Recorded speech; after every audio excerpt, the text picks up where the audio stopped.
Bonjour, soyez tous les bienvenus, que vous soyez des habitués ou si c'est la première fois que vous participez à une telle rencontre, soyez les bienvenus pour ce culte en ligne de l'Église protestante évangélique de Ransbech. J'espère que vous allez tous bien et que ce confinement qui se prolonge ne vous soit pas trop difficile à vivre. Si nous avons ce culte ce matin, c'est pour affermir notre foi à travers la lecture de la parole et du message qui nous sera donné, mais aussi pour ensemble louer et donner gloire à notre Dieu. Je vous propose de débuter cette rencontre par la prière. Seigneur notre Dieu, nous te sommes reconnaissants de ce qu'encore aujourd'hui nous pouvons prendre un peu de temps et venir devant toi pour entendre ce que tu as à nous dire. Tu nous parles par les Écritures. Oui, car ta parole est la vérité. Tu parles aussi à nos cœurs, et nous sommes persuadés que tu as quelque chose à nous dire encore ce matin. Alors nous nous approchons de toi, et nous voulons t'écouter. Faire table rase des choses qui nous préoccupent, des choses qui nous perturbent dans ces moments difficiles. Et nous voulons te laisser nous parler. Fais-nous du bien, accorde-nous ta paix, ta joie. Renforce-nous des meilleurs moments qui nous attendent dans les cieux. Grâce à toi, notre Père, notre Dieu qui nous a envoyé Jésus. Oui, nous te prions ce matin ensemble. Amen. Je propose que nous basions notre moment de louange sur le psaume 147, un psaume qui a été écrit par un auteur inconnu, dans un contexte assez semblable à ce que nous vivons aujourd'hui à travers le Covid et le confinement. Le peuple d'Israël, après avoir abandonné Dieu à plusieurs reprises, a été attaqué par le roi de Babylone et son armée. Jérusalem a été complètement saccagé, le temple a été détruit, le peuple a été déporté. Et après un long exil, un confinement de plus de 70 ans, le peuple a enfin la possibilité de revenir au pays, et particulièrement à Jérusalem, pour y reconstruire le temple et la ville, sous la direction de leaders comme Esdras, Néhémie, Zorobabel et Joshua. Le psalmiste appelle les Israélites à louer Dieu à 3 reprises dans ce psaume, pour l'œuvre que Dieu a fait en faveur du peuple d'Israël, pour ses soins, son réconfort et la bénédiction qu'il offre aux siens. Les motifs de louer Dieu à travers ce psaume sont aussi vrais pour nous qui passons à travers cette période difficile. Le premier verset nous dit qu'il est bon de chanter notre Dieu, il est doux et beau de le louer. Louer Dieu est certainement la plus belle et la meilleure réponse que nous pouvons donner à Dieu. Et en plus, ce verset nous dit que cela nous fait du bien. Je crois que nous en avons tous besoin en cette période. Et c'est ce que nous allons faire à travers un premier chant.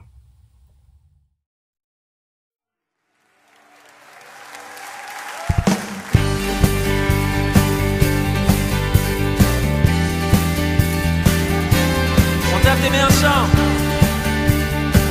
Oh, oh.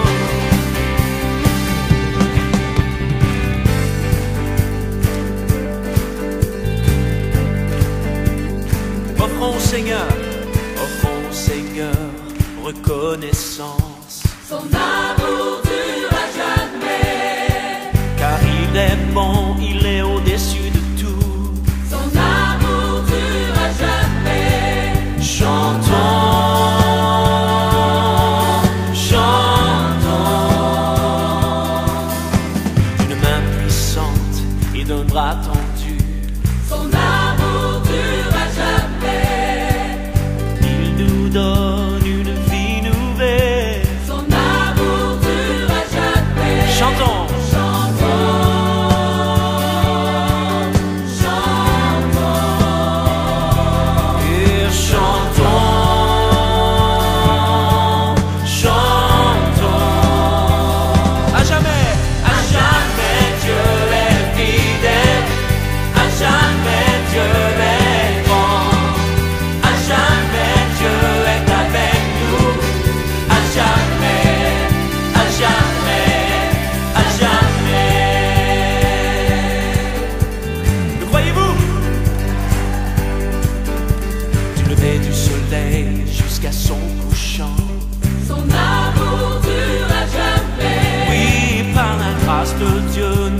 persévérons. Son amour durera jamais. Chantons, Chantons, chantons, yeah, chantons, chantons. À jamais Dieu est fidèle, à jamais Dieu est grand, à jamais Dieu est avec nous, à jamais, oh, à jamais Dieu est fidèle, à jamais Dieu est grand. oui Dieu est grand, à jamais, oui à jamais, oh à jamais. On tape des mains ensemble, son amour, Son amour durera jamais. chantez-le, Son amour durera jamais. son amour Son amour durera jamais. dure à jamais, Durera et jamais. son amour, Son amour durera jamais. Son amour durera jamais. Son amour durera jamais. Son amour durera jamais. et chantons, chantons à notre Dieu, chantons, à jamais Dieu est fidèle, tu es grand, à jamais, à jamais tu es fidèle, tu es grand, tu es avec nous, à jamais,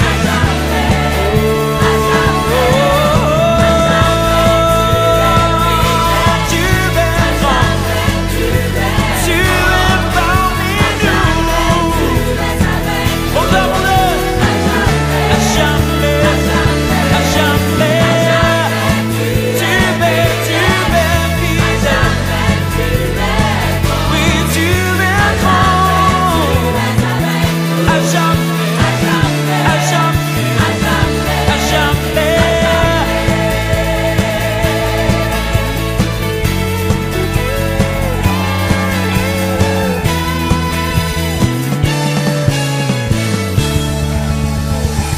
Oh, à jamais.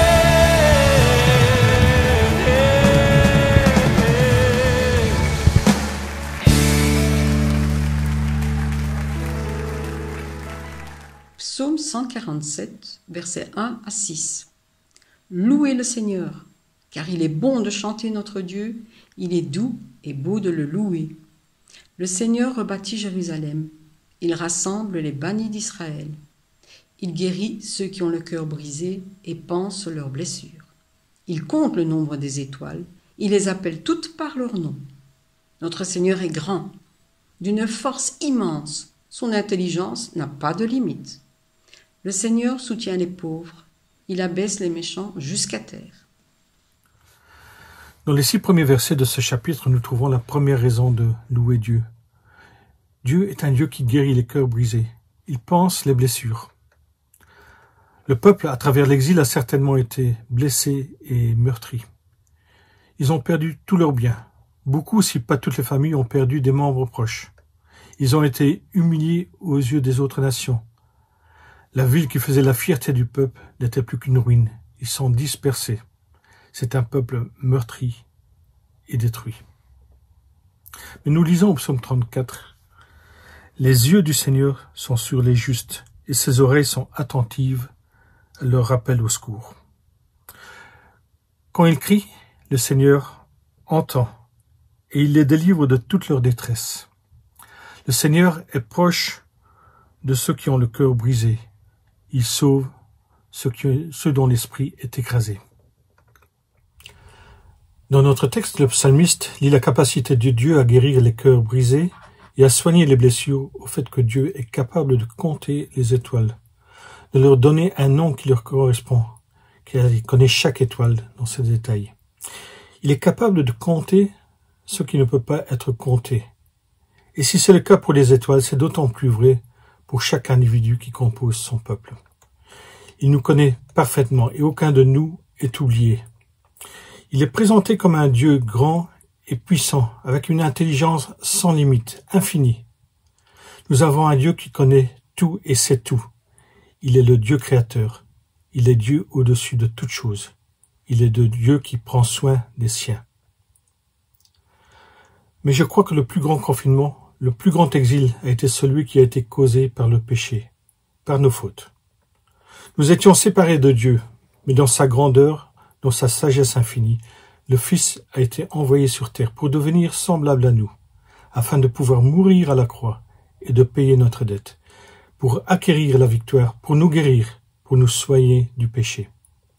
C'est son œuvre de grâce qui nous ramène au pays, qui nous ramène dans la présence, dans sa présence.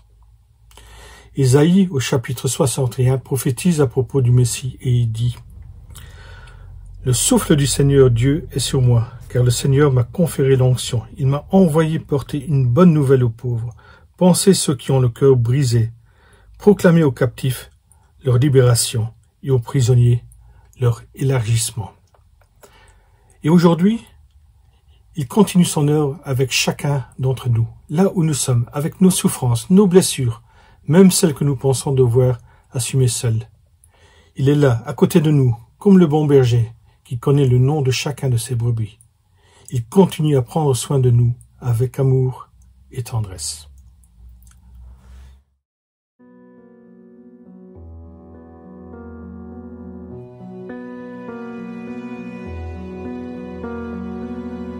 En toi les humbles sont bénis, en toi les faibles sont affermis, les cœurs brisés tu rétablis, donnant la vie. Cet amour qui peut libérer, cet amour qui peut restaurer, nous appelle par notre nom. Tu nous appelles par notre nom. Ce Dieu qui créa tout l'univers, ce Dieu qui va mourir au calvaire, nous appelle par notre nom. Tu nous appelles par notre nom.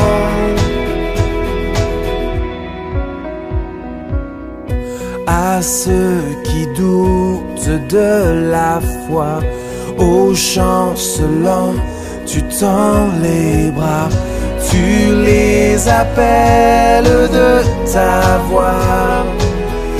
Venez à moi, cet amour qui peut libérer, cet amour qui peut restaurer, nous appelle par notre nom. Tu nous appelles par notre nom. Ce Dieu qui créa tout l'univers, ce Dieu qui va mourir au calvaire, nous appelle par notre nom. Tu nous appelles par notre nom.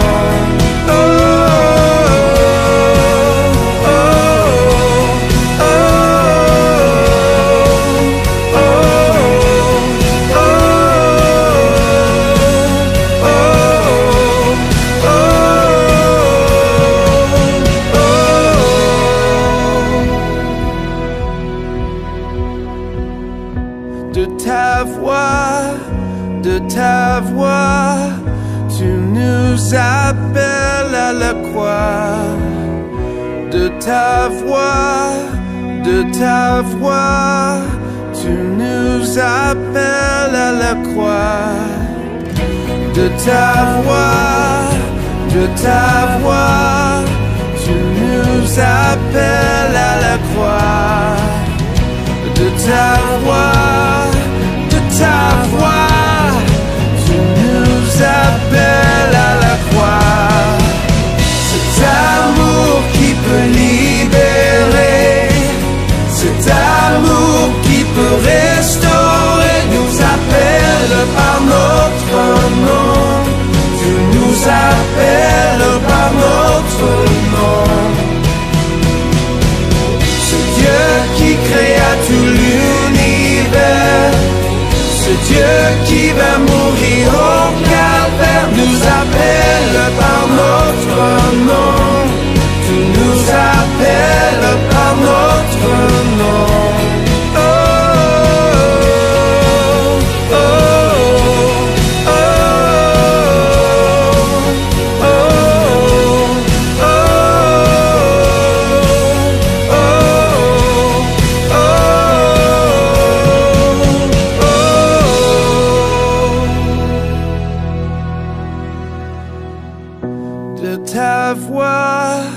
De ta voix, tu nous appelles à la croix.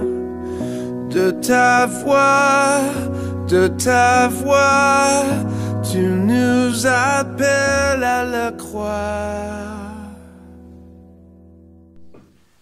Les versets 7 à 11 du psaume 147. Entonnez un chœur pour le Seigneur avec reconnaissance. Jouez de la lyre pour notre Dieu. Il couvre le ciel de nuages. Il prépare la pluie pour la terre. Il fait pousser l'herbe dans les montagnes. Il donne leur nourriture aux bêtes, aux petits du corbeau quand il crie. Ce n'est pas dans la vigueur du cheval qu'il se complaît. Ce n'est pas la robustesse de l'homme qu'il agrée. Le Seigneur agrée ceux qui le craignent, ceux qui attendent sa fidélité. La deuxième raison que le psalmiste nous donne pour remercier Dieu et lui rendre grâce, c'est qu'il prend soin de nous. La puissance de Babylone, avec son armée, a détruit le pays, a fait du mal, a exploité le peuple. Et il n'y a rien de neuf sur la terre. Les puissants dominent, exploitent les pauvres. Les peuples riches profitent de la pauvreté d'autres pour s'enrichir. La trentaine de pays les plus riches détiennent 60% des richesses mondiales actuellement. Et seulement 1% de la population détient 50% de cette richesse mondiale. Même dans notre quotidien, sur notre lieu de travail, nous avons tous expérimenté que quelques-uns écrasent tous les autres. Mais ici, dans le psaume, il est dit que Dieu, le Créateur, prend soin de tous. Il produit des nuages et la pluie qui va enrichir la terre pour produire la nourriture pour le bétail, mais aussi pour le petit oiseau abandonné qui crie pour recevoir sa nourriture. Non seulement il prend soin de tous, mais il agrée, ou comme dit dans une autre traduction, il trouve son plaisir, sa joie en ceux qui le craignent, en ceux qui s'attendent à sa fidélité. Il est le Dieu qui n'abandonne pas les siens. Le critère de Dieu n'est pas l'apparence, la force, la puissance, mais l'amour que nous avons pour lui en réponse à son amour pour nous. La force et la puissance de Babylone ont détruit le pays d'Israël. Mais Dieu a restauré le pays dans sa fidélité envers ceux qui le craignent et qui s'attendent à sa fidélité. Alors que l'empire babylonien a disparu, Jérusalem a repris vie. Et la plus belle page de son histoire doit encore s'écrire lorsque le Seigneur, le Messie, va instaurer son règne de paix et de justice. Aujourd'hui, ce Dieu qui a pris soin d'Israël prend soin de nous. Il est toujours le Dieu qui n'abandonne pas les siens, ceux qui le craignent, ceux qui mettent leur confiance en lui. Ce Dieu prend soin de nous, il prend soin de toi.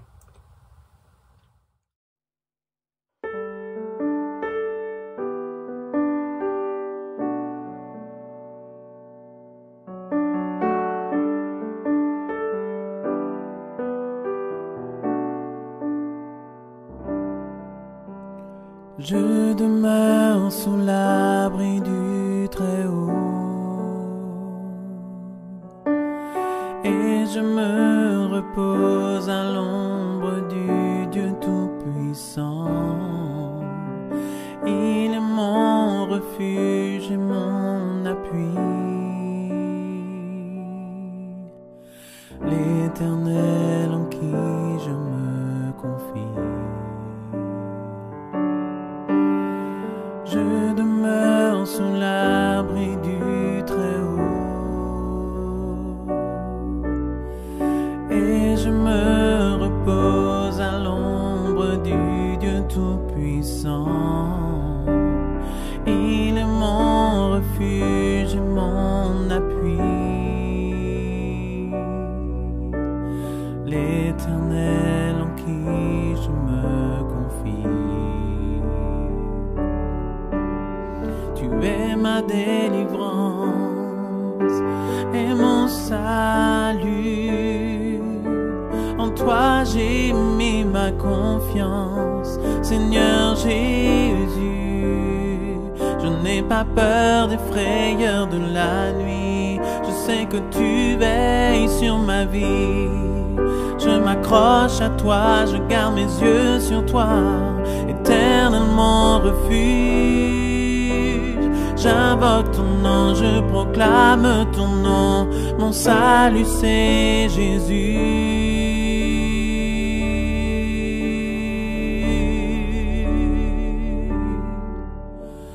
Je demeure sous l'abri du Très-Haut et je me repose à l'ombre du Dieu Tout-Puissant. Il est mon refuge et mon appui,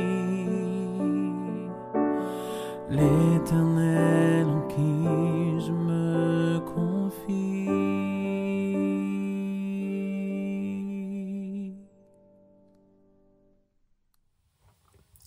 Nous trouvons la troisième raison de célébrer Dieu à partir du verset 12. Jérusalem, fais l'éloge du Seigneur. Sion, loue ton Dieu, car il renforce les verrous de tes portes. Il bénit tes fils en ton sein. Il instaure la paix dans ton territoire.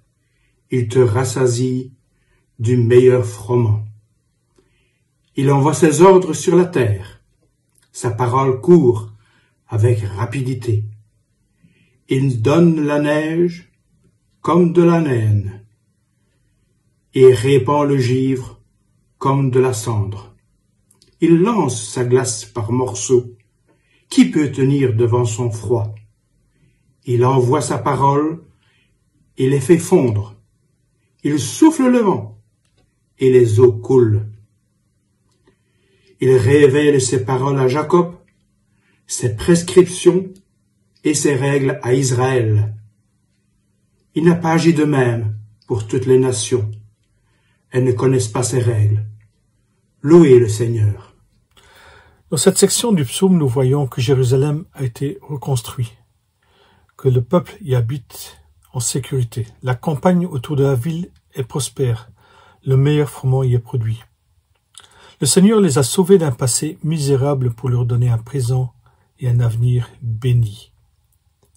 Mais l'auteur revient, comme il l'a fait dans les sections précédentes, vers le Dieu créateur, le Dieu qui est aux commandes de la nature pour alimenter sa louange. Comme exprimé en Genèse 5 lors de la création, Dieu dit, et cela fut. Nous avons la même puissance de la parole de Dieu ici. Que la neige soit, que le givre soit, que la grêle soit, et cela se fait. Il est celui qui fait chuter la température, mais il est aussi celui qui fait remonter la température. La neige, le givre, la grêle fond. La nature lui obéit. Il est illimité dans sa puissance. Il contrôle tout. C'est par sa parole, par son souffle, son roi, son esprit, qu'il transforme la neige, la glace, en un ruisseau d'eau vive, qui est une source de bénédiction et de vie partout où elle passe. C'est à travers cette même parole que Dieu s'est révélé à Israël, qu'il a révélé ses prescriptions auxquelles il devait obéir. Tout comme la nature obéit à sa parole pour bénéficier de la bénédiction de Dieu et être source de bénédiction. C'est à travers cette parole que Dieu a pu bénir et protéger le peuple au cours de son histoire. Mais Israël avait un autre grand privilège, c'était celui d'être le porteur de la sainte parole de Dieu pour les pays étrangers. Aujourd'hui, c'est à l'Église que cette parole est confiée pour que nous puissions être bénis à travers son enseignement. Nous sommes appelés à écouter cette parole et à la mettre en pratique, et ainsi nous aurons la jouissance des bénédictions qui nous sont données en Christ. Le Seigneur, en Matthieu 6, dit aussi que celui qui entend la parole et la met en pratique est semblable à un homme avisé qui a construit sa maison sur le roc. Tout comme Israël l'était, nous sommes appelés à porter cette parole dans ce monde, pour son salut et sa bénédiction. Le Seigneur a dit, avant de remonter vers le Père, allez et faites de toutes les nations des disciples. Nous sommes les ambassadeurs de notre roi et de son message d'amour. Que notre Seigneur soit loué pour la bénédiction apportée à travers cette parole et pour le privilège d'en être les porteurs dans ce monde.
Nous allons maintenant écouter Jean Cornet qui s'excuse pour la mauvaise qualité de la vidéo suite à un problème technique et qui va maintenant nous apporter le message sur le gérant malhonnête. Chers amis,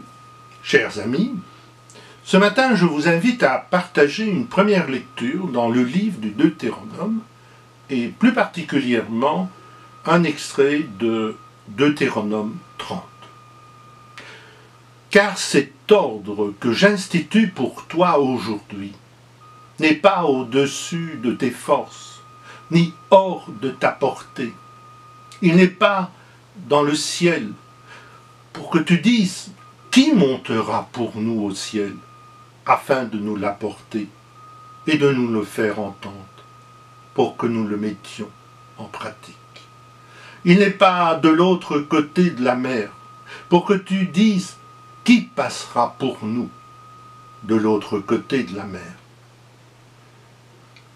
pour nous l'apporter et nous le faire entendre, et pour que nous le mettions en pratique. Cette parole, au contraire, est tout près de toi, dans ta bouche et dans ton cœur, afin que tu la mettes en pratique. Regarde, j'ai placé aujourd'hui devant toi la vie et le bonheur, la mort et le malheur. Et notre texte du jour se situe dans l'évangile de Luc, au chapitre 16, les versets 1 à 13. Jésus disait à ses disciples, « Un homme riche avait un gérant. Celui-ci fut dénoncé comme gaspillant ses biens. Le maître l'appela et lui dit, « Qu'est-ce que j'apprends à ton sujet ? Présente-moi les comptes de ta gestion, car tu ne peux plus administrer mes affaires. » Le gérant se dit en lui-même, « Mon maître va me retirer ma charge. Que faire? Je ne suis pas assez fort pour travailler la terre, et j'aurais honte de mendier. Ah, je sais ce que je vais faire, pour que des gens me reçoivent chez eux, quand j'aurai perdu ma place. » Il convoqua alors un à un ceux qui devaient quelque chose à son maître. Au premier, il dit, « Combien dois-tu à mon maître ?» Celui-ci répondit, « 100 jarduis. » Le gérant lui dit, « Voici ton reçu. Écris 50. » Il dit ensuite à un autre, « Et toi, combien dois-tu » Celui-ci répondit, « 100 mesures de blé. » Le gérant lui dit, « Voici ton reçu. Écris 80. » Et le maître fit l'éloge du gérant trompeur, parce qu'il avait agi avec habileté. En effet, car les fils de son monde sont plus habiles vis-à-vis de leurs semblables que ceux de la lumière. Eh bien moi je vous dis, faites-vous des amis avec le mammon de l'injustice, pour que quand il fera défaut, il vous accueille dans les demeures éternelles. Celui qui est digne de confiance dans une petite affaire est aussi digne de confiance dans une grande. Et celui qui est injuste dans une petite affaire est aussi injuste dans une grande. Si donc vous n'avez pas été digne de confiance avec le mammon injuste, qui vous confiera le bien véritable? Et si vous n'avez pas été digne de confiance pour ce qui appartenait à quelqu'un d'autre, qui vous donnera votre propre bien? Aucun domestique ne peut être esclave de 2 maîtres. En effet, ou bien il détestera l'un et aimera l'autre, ou bien il s'attachera à l'un et méprisera l'autre. Vous ne pouvez être esclave de Dieu et de mammon.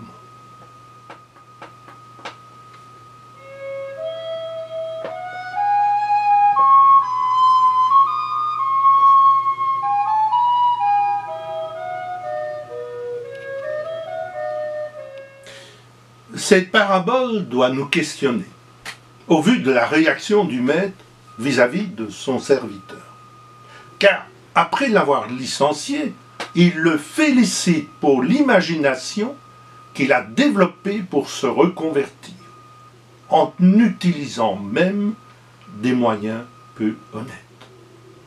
Aussi, si nous voulons comprendre cette parabole, nous devons rappeler comment Jésus les construisait. Jésus était un excellent paraboliste. Certaines, il les a inscrites dans un style provocateur, caricatural, un peu à l'image de la parabole de ce jour. Pourquoi les a-t-il utilisées si souvent? Premièrement, pour pouvoir critiquer certaines règles, certains jugements des religieux, sans en retour être accusé pour ses propos. Car la parabole peut toujours être présentée comme une petite histoire qui relève de la fiction. Et jusqu'à quel point ne devrait-on pas la faire précéder de la mention suivante?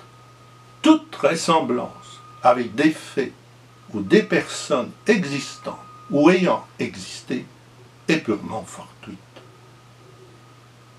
Deuxièmement, en utilisant le style parabolique, on peut, par l'incongruité de l'histoire, déplacer l'auditeur et lui permettre de s'extraire de ses certitudes, ses sécurités, et l'empêcher de fonder sa foi de manière aveugle sur des dogmes, des traditions.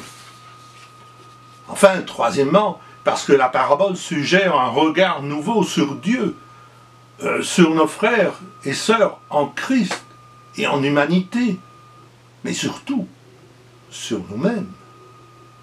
Alors, compte tenu de ces remarques, nous essaierons de comprendre la parabole de ce jour, qui a toujours été une épine dans la bouche de tout prédicateur. Car si on la lit au premier degré, cette parabole, elle apparaît scandaleuse. Si elle nous est présentée comme l'exemple du bon agir du disciple, aussi l'image de ce maître est celle de Jésus ou du Père. On peut poser la question suivante. Pourquoi Luc est le seul des 4 évangélistes à nous transmettre cette parabole? À cette question, on peut peut-être répondre que le public de Luc offre beaucoup de similitudes avec celui de Jésus. Celui de Jésus, c'était quelques hommes et quelques femmes juifs qui étaient chargés de proclamer son message à toutes les nations. Ce petit groupe a connu bien vite un harcèlement des juifs religieux. Celui de Luc relevait d'une communauté judéo-chrétienne de la diaspora, qui aussi subissait des harcèlements divers, dont ceux qui émanaient des diasporas juives. Et par la lecture de l'évangile de Luc, nous sommes aussi son public. En notre siècle, notre liberté de proclamer le message du Christ est interdite en bien des endroits.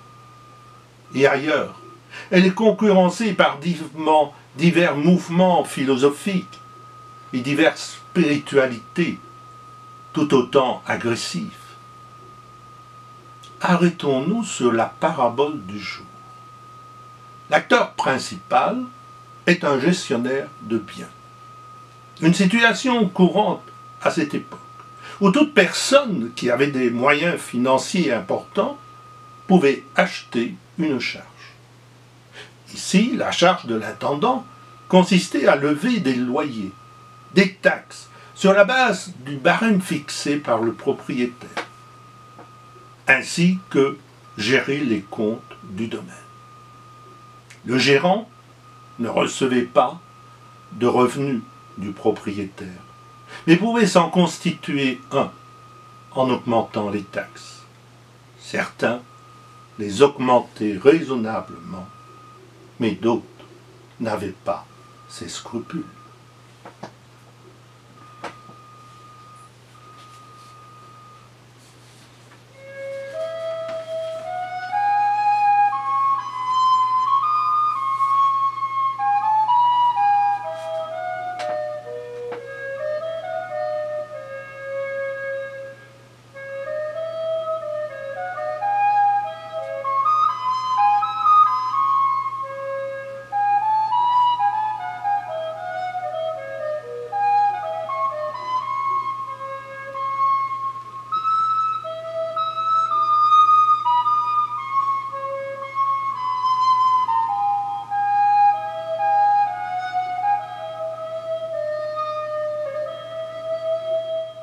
les commentateurs de cette parabole ne reprennent souvent que les 9 premiers versets. D'autres optent pour les 13 premiers versets. Cette seconde option sera la mienne ce matin. Je focaliserai ma méditation sur la finale de la parabole. Celle-ci met en garde les disciples du danger possible de l'argent. J'ai eu aussi le souci de conserver le mot original, mammon. Même si on transcrit le mot mammon avec un A majuscule à argent, on réduit le sens recherché par Jésus au mot mammon, à la simple matérialité de l'argent-monnaie. Pour comprendre ces versets, il importe aussi de prendre en compte la construction de nombreux discours rabbiniques dont Paul a souvent fait usage, c'est-à-dire commencer la lecture par la fin. Jésus était souvent considéré comme rabbi et il a reçu leur enseignement. Rien de surprenant donc qu'il a utilisé aussi cette rhétorique de discours. Enfin, soulignons que le mot-clé de cette finale est mammon, un mot qui est repris 3 fois dans le texte original. Mammon, mammon de l'injustice, mammon injuste. Comprendre le sens voulu par Jésus en utilisant le mot mammon et non un autre mot de sa langue originale pour dire argent. Lisons cet extrait du livre Dieu et l'argent du théologien Daniel Marguerin, déjà cité dans le passé. Quand Jésus parle de l'argent, il lui donne un nom, mammon, qui vient de l'araméen mammonas. C'était le nom porté par une petite statuette qui représentait la fortune. Et on lui offrait des sacrifices afin d'obtenir du succès dans les affaires. Pour Jésus, l'argent n'est donc pas qu'un objet. Il peut devenir un Dieu auquel on sacrifie sa vie et qui peut devenir le moteur unique d'une vie. Ajoutons que mammonas vient de l'hébreu Aman, qui a donné Amen, ce qui veut dire digne de foi, ce qui veut dire pouvoir être un support solide. Mammon, c'est donc l'argent qui est présenté comme une assurance vie, celui qui nous sauve. Et last but not least, en hébreu, le mot argent a la même racine que le mot désir.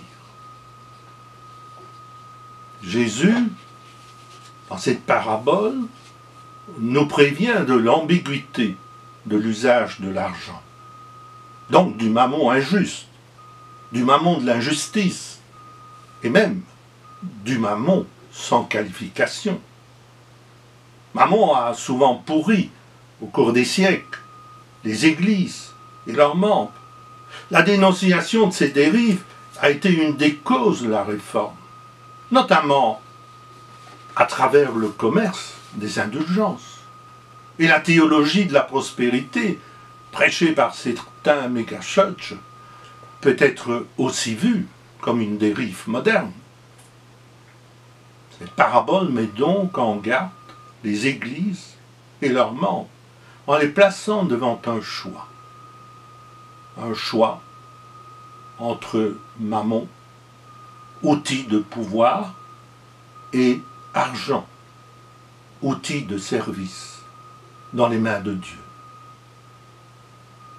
Ce dernier peut nous aider à manifester son amour, son soutien, son aide, sa compassion auprès de nos frères et sœurs en Christ et en humanité.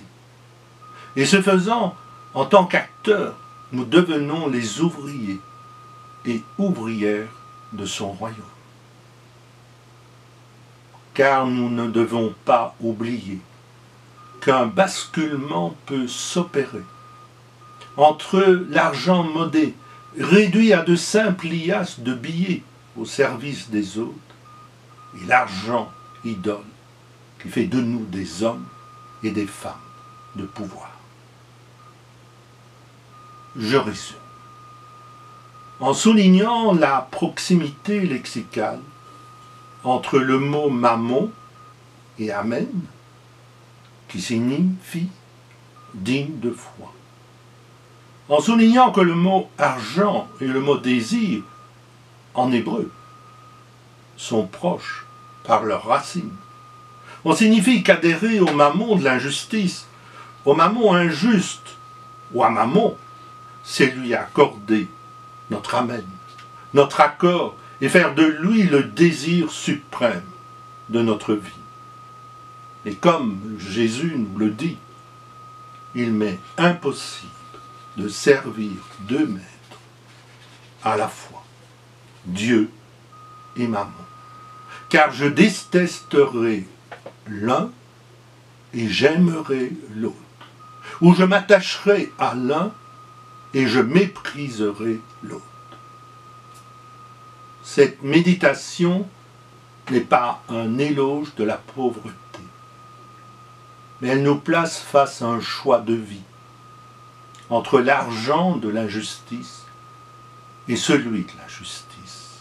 Face aussi à un choix entre la mort associée au malheur et la vie associée au bonheur, comme il est écrit dans le livre du Deutéronome. Pratiquement, nos pays sont actuellement frappés d'une pandémie. Elle a grandement mis à mal nos économies.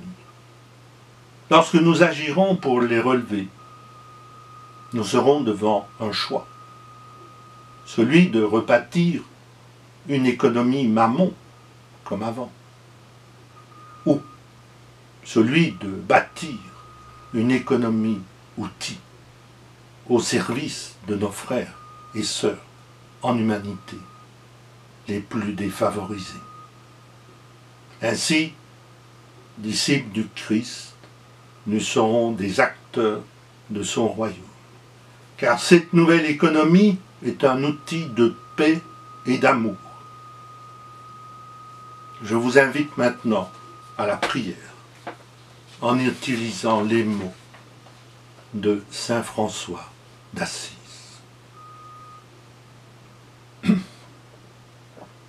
Seigneur, fais de moi un instrument de paix. Là où est la haine, que je mette l'amour. Là où est l'offense, que je mette le pardon. Là où est la discorde, que je mette l'union. Là où est l'erreur, que je mette la vérité. Là où est le doute, que je mette la foi. Là où est le désespoir, que je mette l'espérance. Là où est la tristesse, que je mette la joie. Ô Seigneur, que je ne cherche pas tant à être consolé qu'à consoler, à être compris qu'à comprendre, à être aimé qu'à aimer. Car c'est en se donnant qu'on reçoit, c'est en s'oubliant qu'on se retrouve, c'est en pardonnant qu'on est pardonné, c'est en mourant qu'on ressuscite à la vie éternelle. Amen.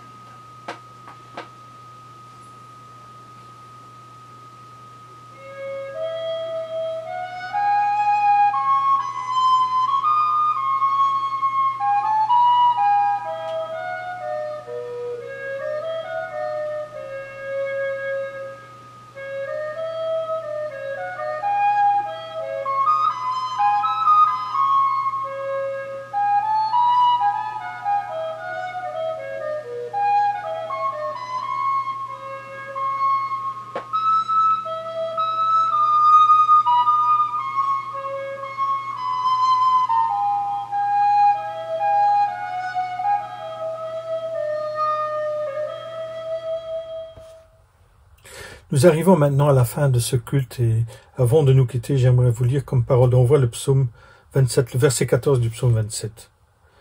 Mets ton espérance dans le Seigneur. Sois fort. Que ton cœur soit courageux. Mets ton espérance dans le Seigneur. Je vous souhaite à tous une bonne semaine. À bientôt.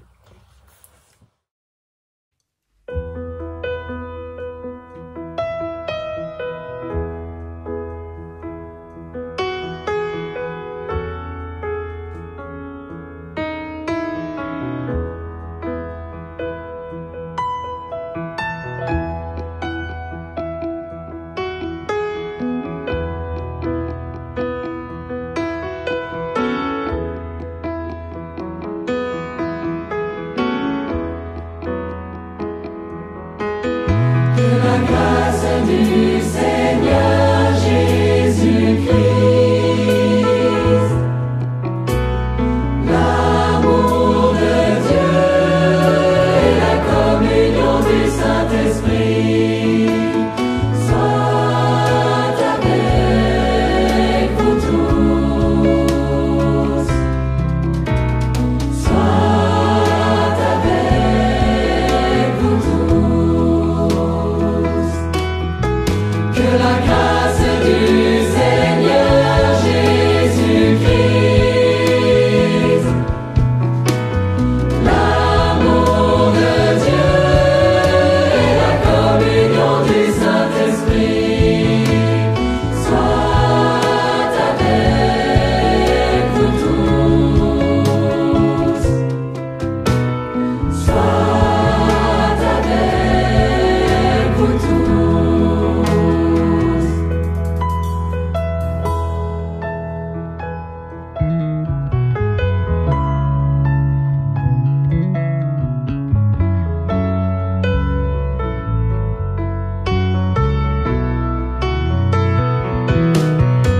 Que la grâce du Seigneur Jésus-Christ, l'amour de Dieu et la communion du Saint-Esprit soient avec nous tous, soient avec nous tous.